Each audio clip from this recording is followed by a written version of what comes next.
Alors Ichigo Ichie en japonais, ça veut dire un moment, une rencontre. C'est l'équivalent de notre carpe diem latin, mais plus orienté vers deux personnes qui vont partager un moment ensemble, qui ne se connaissent pas forcément, et dans l'idée qu'on ne se reverra peut-être jamais, même si on se revoit au même endroit, ben, ça ne sera pas le même partage. Et donc c'est savoir profiter de la présence de son voisin pour vivre un moment. C'est une philosophie de vie que j'ai beaucoup entendue quand j'étais mes années au Japon.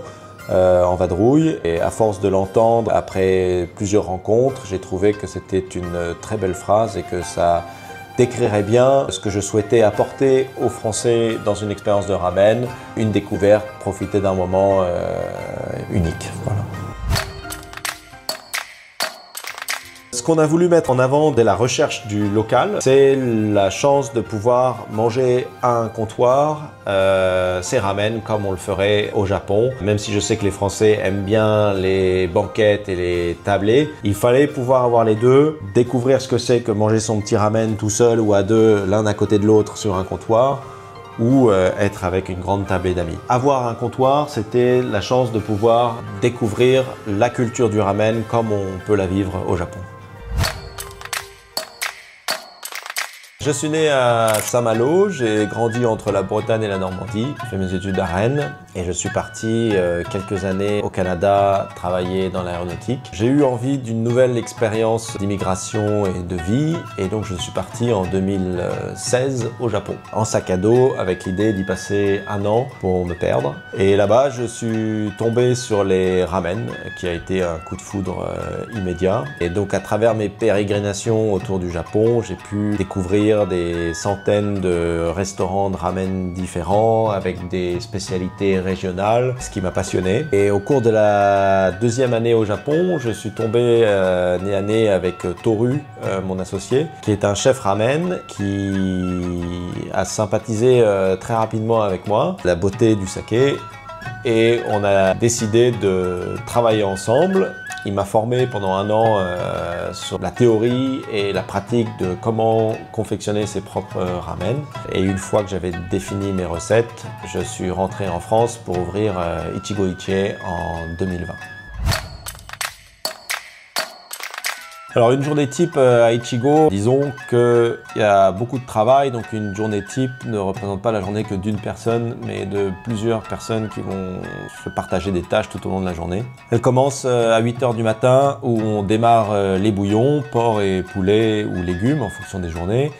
Et on fabrique les nouilles ramen. Ensuite vient la préparation des œufs ajitamago, la cuisson du porc chashu. À 11 h, l'équipe au service se prépare en remontant à température les bouillons, démarre le cuiseur à ramen et vérifie que tous les toppings sont en quantité pour démarrer le service. Entre midi et 2, c'est le service, donc pas le temps de réfléchir, on envoie du ramen et on cuit des gyoza. De 14 h à 15 h, c'est l'heure du déjeuner, on nettoie les cuisines. De 15 h à 18 h, c'est la préparation des karaage, découpe du poulet et marinade, ainsi que la farce à gyoza. De 18 h à 19 h, on relance la chauffe des bouillons et le cuiseur à pâte, et ainsi que l'atelier de pliage de gyoza intensif jusqu'à 19 h où c'est le début du service du soir. Et comme à midi, on attaque. Pour faire un bon ramen, c'est 5 éléments. Le premier élément, la soupe. C'est du poulet, du porc, des légumes, du poisson, du canard. On peut faire des soupes à base Enfin, c'est infini les possibilités, parce qu'après on peut aussi mixer des animaux entre eux, des animaux, des végétaux, des fruits de mer, etc. C'est une base qu'on appelle le tare en japonais. La base, c'est l'essence même du restaurant. C'est ce qui va être, on va dire, le plus secret dans un restaurant de ramen. C'est ce qui va donner toute la profondeur du bouillon et la salinité, l'umami, etc.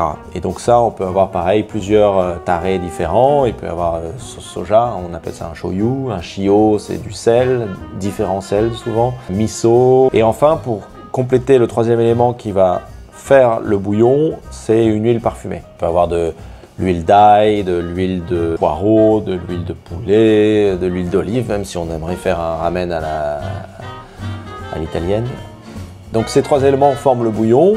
Ensuite, on a bien sûr la nouille ramen. Il peut y avoir plusieurs dimensions, plusieurs tailles de coupe, rectangulaire, carré, en tagliatelle, ça encore une fois chaque région a son style. Il y a une épaisseur maximum quand même de la nouille où on considère qu'après c'est plus vraiment des ramen. Et enfin le cinquième élément, donc le topping. On va avoir l'œuf Haji Tamago, la célèbre tranche de porc chachou, les oignons cébet, les negi. Et après c'est infini, hein, les memma c'est un grand classique également. On peut avoir en fonction des différentes régions des ingrédients qui vont être prisés, comme dans le nord du Japon, ils travaillent beaucoup avec le maïs. Dans le sud du Japon, on va avoir dans les tonkotsu ramen le classique champignon kikurage. Voilà, c'est infini en possibilités.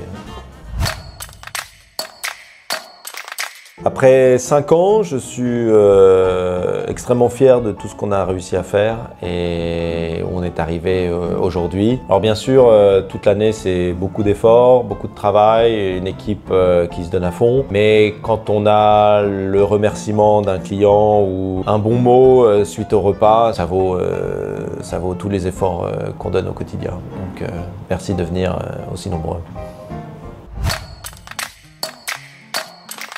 Mon ramen préféré, moi, c'est le tonkotsu ramen du style de Hakata, donc dans le sud-ouest du Japon à Fukuoka. C'est un ramen de bouillon de porc épais avec une base shoyu et une huile parfumée à l'ail de type mayu. Servi avec des nouilles fines, c'est un délice.